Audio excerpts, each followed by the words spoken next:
ನಮಸ್ಕಾರ. ನಮ್ಮ ಬರಗೂರು ವಿರೂಪಾಕ್ಷ ಮತ್ತು ಕಣಜನಹಳ್ಳಿ ಶ್ರೀಧರ್ ಇಬ್ಬರು ಹಿರಿಯ ಪತ್ರಕರ್ತ ಸ್ನೇಹಿತರು ಒಂದು ಹೊಸ ಪ್ರಯತ್ನಕ್ಕೆ ಹೊಸ ವರ್ಷದಲ್ಲಿ ಕೈ ಹಾಕಿದ್ದಾರೆ.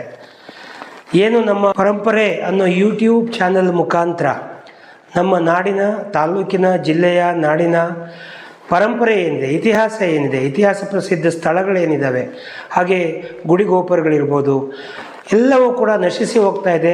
ಯಾವುದೂ ಕೂಡ ದಾಖಲೀಕರಣ ಆಗದೇ ಇರತಕ್ಕಂಥ ಸಂದರ್ಭದಲ್ಲಿ ಭಾಳ ಸುಲಭವಾಗಿ ನಾಡಿನ ಜನತೆಗೆ ತೋರಿಸುವಂಥ ಕೆಲಸ ಮಾಡಬೇಕು ಅನ್ನೋ ಒಂದು ಮಹತ್ವಾಕಾಂಕ್ಷೆಯಿಂದ ಈ ಒಂದು ಸಾಹಸಕ್ಕೆ ಕೈ ಹಾಕಿದ್ದಾರೆ.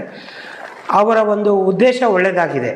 ಏನು ನಾಡಿನಲ್ಲಿರ್ತಕ್ಕಂಥ ಹಲವಾರು ದೇವಸ್ಥಾನಗಳು ಇವತ್ತು ಜನಗಳ ಗಮನಕ್ಕೆ ಬರದೆ ಎಲ್ಲೋ ಒಂದು ಕಡೆ ಅದು ಮೂಲಗುಂಪಾಗಿರ್ತದೆ. ಅವೆಲ್ಲವನ್ನು ಕೂಡ ಒಂದು ಒಳ್ಳೆಯ ರೀತಿಯಲ್ಲಿ ಯಥಾವತ್ತಾಗಿ ಚಿತ್ರೀಕರಣಗೊಳಿಸಿ ಯೂಟ್ಯೂಬ್ ಮುಖಾಂತರ ಜನರಿಗೆ ತಲುಪಿಸುವಂಥ ಕೆಲಸವನ್ನು ಮಾಡಬೇಕು ಅನ್ನೋ ಮಹತ್ವಾಕಾಂಕ್ಷೆ ಹೊಂದಿದ್ದಾರೆ. ಅವರ ಮಹತ್ವಾಕಾಂಕ್ಷೆ ಈಡೇರಲಿ. 2025 ಹೊಸ ವರ್ಷದಲ್ಲಿ ಈ ಹೊಸ ಚಾನಲ್ಗೆ ಎಲ್ಲ ಒಂದು ಶ್ರೇಯಸ್ಸು, ಯಶಸ್ಸು ಸಿಗಲಿ ಅಂತೇಳಿ ನಾನು ಹಾರೈಸ್ತೇನೆ.